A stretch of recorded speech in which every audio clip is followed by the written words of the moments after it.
Her words lingered in the air, heavy and electric, like the room itself was holding its breath. I should have brushed it off, made a joke, steered the conversation back to safer territory. But instead, I set my glass down and leaned just slightly closer, not enough to frighten her, just enough to let her know I had hurt her, really hurt her. "What do you mean by that?" I asked softly, though I wasn't sure if I wanted the answer. She hesitated, chewing on her bottom lip the way she always did when she was nervous. My eyes followed the movement without permission, heat curling in the pit of my stomach. "I mean," she trailed off, shaking her head as though trying to dispel the thought. "I don't know what I mean." "Forget it." But forgetting wasn't an option. Not when she looked at me like that, half defiant, half afraid. Not when my pulse was thundering in my ears, telling me that something was about to shift between us, something we wouldn't be able to undo. Without thinking, I reached out and tucked a strand of hair behind her ear. My fingers brushed her cheek, and in that tiny, fleeting touch, the world seemed to collapse into silence. She didn't pull away. She didn't even blink. She just stared at me, eyes wide, lips slightly parted, as if she was waiting, begging, for me to do it again. "You don't have to have all the answers right now," I whispered, my hand still lingering against her skin. "Sometimes, it's enough just to feel." Her breath caught, and for a moment, I swore she leaned into my palm. Then she closed her eyes, as though surrendering to something she'd been fighting too long. When she opened them again, her gaze was brighter, sharper, and more vulnerable than I'd ever seen. "You're dangerous," she murmured, though her voice trembled. "Why?" "Because you make me want things I shouldn't want." The word struck me deep, igniting something reckless in me. I let my thumb brush gently along her jaw, and the softest gasp escaped her lips. It was such a small sound, but it felt like a confession. I wanted to kiss her. God, I wanted to kiss her. But I stayed still, giving her space to choose, to cross that invisible line herself. And she did. Her hand slid over mine, holding it against her cheek, as though anchoring herself in the storm. "Don't stop," she whispered, and in that instant, the boundary between what was forbidden and what was inevitable disappeared completely. Her words lingered in the air, heavy and electric, like the room itself was holding its breath. I should have brushed it off, made a joke, steered the conversation back to safer territory.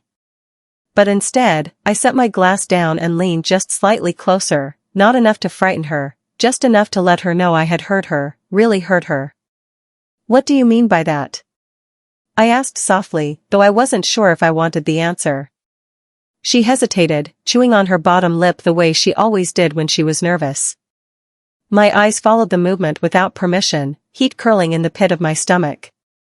"I mean," she trailed off, shaking her head as though trying to dispel the thought. "I don't know what I mean." "Forget it." But forgetting wasn't an option. Not when she looked at me like that, half defiant, half afraid. Not when my pulse was thundering in my ears, telling me that something was about to shift between us, something we wouldn't be able to undo. Without thinking, I reached out and tucked a strand of hair behind her ear. My fingers brushed her cheek, and in that tiny, fleeting touch, the world seemed to collapse into silence. She didn't pull away. She didn't even blink. She just stared at me, eyes wide, lips slightly parted, as if she was waiting, begging, for me to do it again. "You don't have to have all the answers right now," I whispered, my hand still lingering against her skin. "Sometimes, it's enough just to feel." Her breath caught, and for a moment, I swore she leaned into my palm. Then she closed her eyes, as though surrendering to something she'd been fighting too long. When she opened them again, her gaze was brighter, sharper, and more vulnerable than I'd ever seen. "You're dangerous," she murmured, though her voice trembled. "Why?" "Because you make me want things I shouldn't want." The word struck me deep, igniting something reckless in me. I let my thumb brush gently along her jaw, and the softest gasp escaped her lips. It was such a small sound, but it felt like a confession. I wanted to kiss her. God, I wanted to kiss her. But I stayed still, giving her space to choose, to cross that invisible line herself. And she did. Her hand slid over mine, holding it against her cheek, as though anchoring herself in the storm. "Don't stop," she whispered, and in that instant, the boundary between what was forbidden and what was inevitable disappeared completely. Her words hung between us like a fragile secret, "Don't stop." I could feel her pulse racing beneath my fingers, as though her body had betrayed the very certainty she used to carry like armor. She had told me she was straight. She had drawn her boundaries, built her walls, but right now, they were crumbling, brick by brick, beneath the weight of something neither of us could ignore. I tilted my head, just slightly, searching her face for hesitation, for fear, for any sign that I should pull away. But her eyes told me everything. They were wide, vulnerable, yet burning with a hunger she didn't have words for. Slowly, carefully, I leaned closer. My breath mingled with hers, soft and unsteady, filling the narrow space between us. Her lips parted as if in invitation, though she said nothing. It wasn't permission spoken aloud, it was written in her silence, her stillness, the way her hand tightened over mine like she was afraid I'd slip away. When our lips finally met, it was gentle, hesitant, trembling. The kind of kiss that felt like stepping over the edge of a cliff, terrified of the fall yet desperate for the flight. Her lips were warm, softer than I had imagined in all the nights I had secretly let myself wonder. She froze at first, as though her body was shocked by her own choice, but then something shifted. She exhaled against my mouth, and suddenly she was kissing me back, uncertain, yes, but eager, her hand sliding timidly to my shoulder as though to steady herself. The world outside that moment vanished. There was no past, no future, no label, no rules. Just the taste of her lips, the heat of her breath, the sound of her heart pounding as wildly as mine. When we pulled apart, it was only because we needed air. Her eyes fluttered open, glazed with confusion and desire, and she stared at me like I had undone her entire universe. "I shouldn't have done that," she whispered, but her voice lacked conviction. "Do you regret it?" I asked, my thumb brushing along the edge of her hand. Her silence was telling. She shook her head almost imperceptibly, then bit her lip, as if ashamed to admit it. "No," she breathed. "That's the problem." Something inside me ached at her honesty, but it also thrilled me. Because no matter how forbidden it was, no matter how much she tried to deny it, the truth was already written on her face: she wanted this. She wanted me. And once that door had opened, there was no way either of us could pretend it had never happened. The moment stretched between us, fragile and trembling, like a flame caught in the wind. I could still taste her on my lips, the faint sweetness of wine mixed with something uniquely hers. My heart was racing, but it wasn't just mine, I could hear the uneven rhythm of hers too, thundering in the silence. She still held my hand against her cheek, her skin warm beneath my palm. That tiny act felt louder than any confession could have been. She hadn't let go.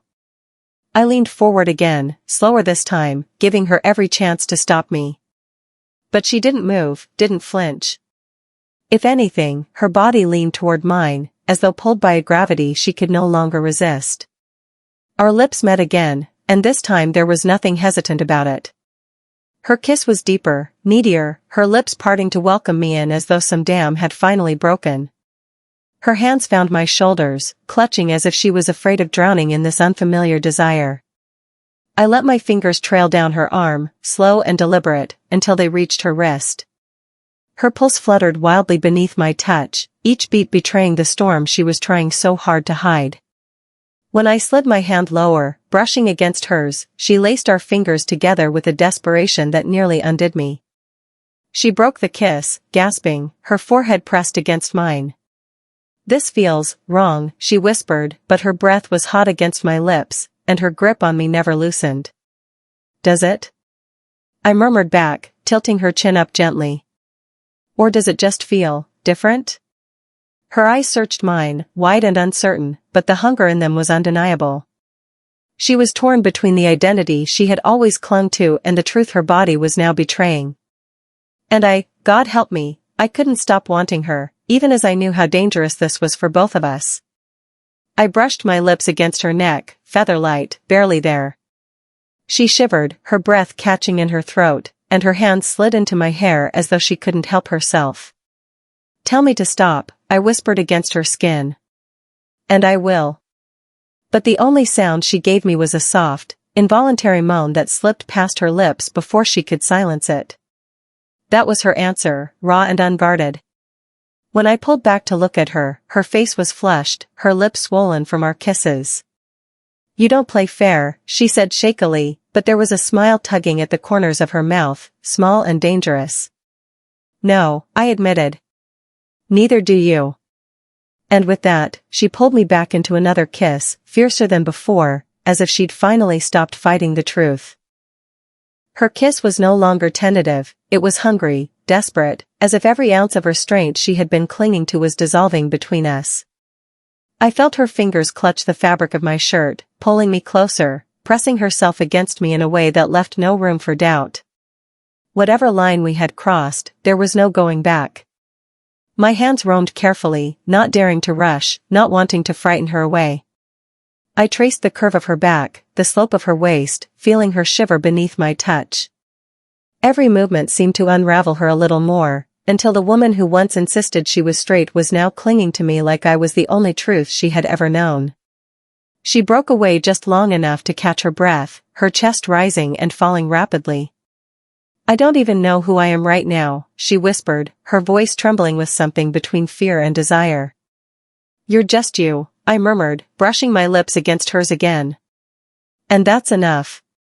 Her response was another kiss, deeper this time, almost frantic. It was as if she was trying to memorize me, to drown in me, to silence the questions with the certainty of our bodies. Without realizing it, we had shifted, our movements carrying us off the couch. Her hands tangled with mine, pulling me with her, step by step, until we stood in the narrow hallway that led to my bedroom. She hesitated there, her eyes flickering between the shadows of the doorway and the safety of retreat. I paused, giving her the choice. My hand rested lightly against her hip, my gaze locked on hers. "We don't have to," I whispered, though every nerve in my body was burning with the hope that we would. She swallowed hard, her breath shaky, then nodded, just once, but it was enough.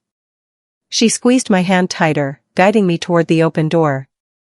The air between us thickened with anticipation, the forbidden nature of what we were doing only amplifying the heat.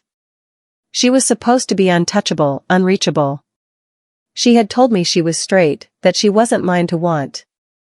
And yet, here she was, leading me into the place where no excuses, no denials, could hide what we both craved. At the threshold, she paused again, her eyes darting to my lips. "Promise me something," she said softly, almost pleading. "Anything. Don't make me regret this." I cupped her face gently, pressing my forehead to hers. "I won't. I promise." And with that, she pulled me into the bedroom, shutting the door behind us as if to lock away the rest of the world. The door clicked shut, and in that instant, the world outside ceased to exist. No expectations, no labels, no rules, just the two of us standing in the dim light of my bedroom, our breaths uneven, our hearts pounding as if in sync. She leaned against the door for a moment, eyes closed, as though steadying herself. I stood in front of her, close enough to feel the warmth radiating from her body but careful not to rush her. This wasn't just desire, this was a leap into the unknown, and I needed her to know I would catch her. When she finally opened her eyes, there was no hesitation left in them. She reached for me first, her hands cupping my face as she pulled me into a kiss that was deeper than any before, hungry, urgent, almost trembling with the force of what she was feeling. I let my hands rest on her waist, fingers grazing the hem of her blouse. She shivered at the touch, her body pressing closer, as though asking me to go further without speaking a word. The heat between us was undeniable, and it seemed to rise with every heartbeat, every brush of lips and hands. We stumbled toward the bed, our laughter breaking through the tension when we nearly tripped. The sound was soft, breathless, but it carried a kind of sweetness that steadied us. This wasn't just lust, it was something gentler too, something that made the intimacy feel like discovery rather than just desire. She sat on the edge of the bed, pulling me with her, her hands clutching at me like she was afraid I'd vanish if she let go. "I don't know how to do this," she confessed, her voice trembling.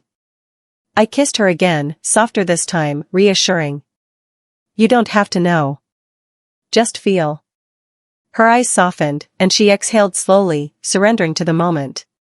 She let her fingers trail along my arm, tentative at first, then bolder as she grew more certain. I mirrored her touch, guiding without pushing, letting her set the pace. Every brush of skin against skin felt like fire, every kiss a promise we weren't supposed to make but couldn't hold back. Her body pressed against mine, her heartbeat wild, her lips parting in soft gasps that made my own breath catch. It wasn't about rushing. It wasn't about conquering. It was about the way she trembled under my touch, the way she melted into me, the way her whispers blurred into sighs as she finally allowed herself to want this. For the first time, she wasn't the girl who insisted she was straight, or the friend who hid behind careful boundaries. She was simply herself, raw, open, alive, and she was here with me. And as we sank into each other, I realized that no matter how forbidden this was, it already felt inevitable. The softness of her skin beneath my fingertips made my chest ache with something deeper than desire. Every touch seemed to unravel her, peeling away the pieces of the person she had always claimed to be. She had spent years insisting she was one thing, yet here she was, pressed against me, her breath shallow, her lips searching for mine as though she'd been waiting for this all her life. She lay back slowly, her hand tugging me with her eyes never leaving mine. There was no shame there anymore, no attempt to deny what was happening. Just raw, unfiltered need, and trust. That trust almost undid me. I kissed her again, slower now, savoring the moment. Each brush of lips lingered, each sigh fell heavy between us. My hand traced along her arm, then down to her waist, feeling the way she arched into me instinctively. She was trembling, but not from fear. From anticipation. From want. Is this okay? I whispered against her mouth, pausing just enough to give her the choice.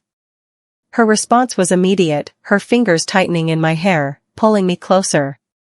Don't stop, she breathed, the words muffled but desperate. So I didn't.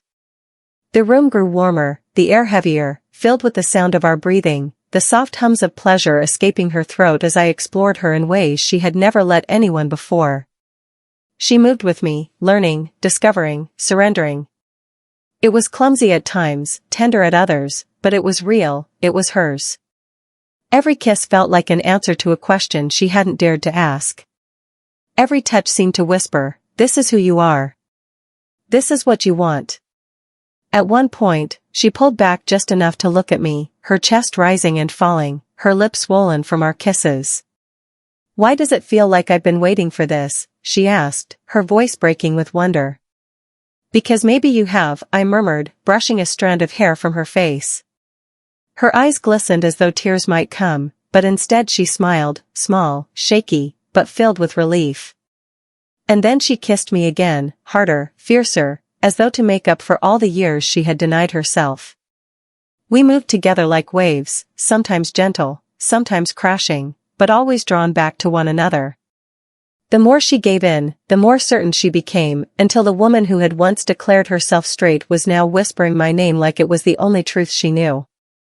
In that moment, I realized this wasn't just about forbidden passion. It was about discovery, about breaking free, about letting herself finally feel the things she had always hidden. And God, it was beautiful. The night had fallen into a hush, the kind of silence that feels sacred rather than empty.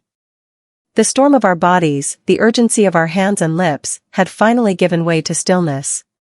She lay beside me, her head resting against my shoulder, her fingers tracing idle patterns on my skin. Each touch was softer now, unhurried, as though she was memorizing me without the fear of being caught. I turned my face to her, brushing a kiss against her temple. She smiled faintly, her eyes closed, her breath warm against my chest.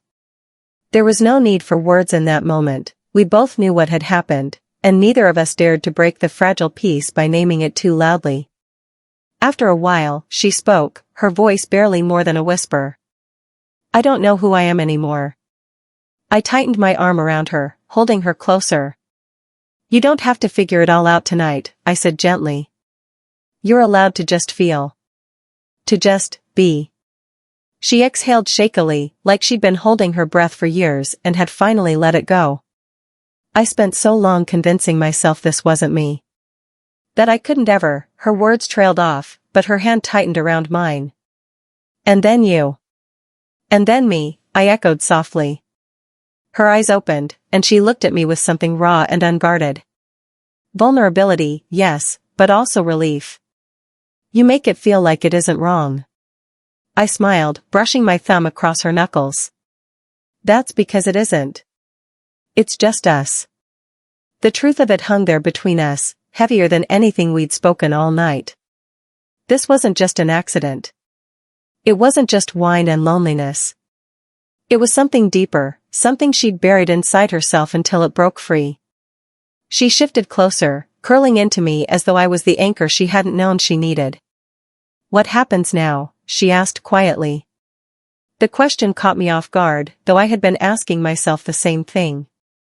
I didn't know what tomorrow would bring, whether she'd retreat back into the safety of denial, or whether this was the start of something neither of us had dared to dream. But for the first time, the uncertainty didn't scare me. Now, I said softly, kissing her forehead, we sleep. And tomorrow, we'll figure it out together. She smiled then, a real smile, the kind that reached her eyes and made her look more alive than I'd ever seen her. She nestled against me, her breath evening out, and slowly, gently, sleep took her. I lay awake a little longer, watching her, memorizing her. She had told me she was straight. She had built walls, drawn lines, sworn she would never cross them. And yet, here we were, wrapped in each other, bound by something far stronger than fear. And I knew, with absolute certainty, that nothing would ever be the same again.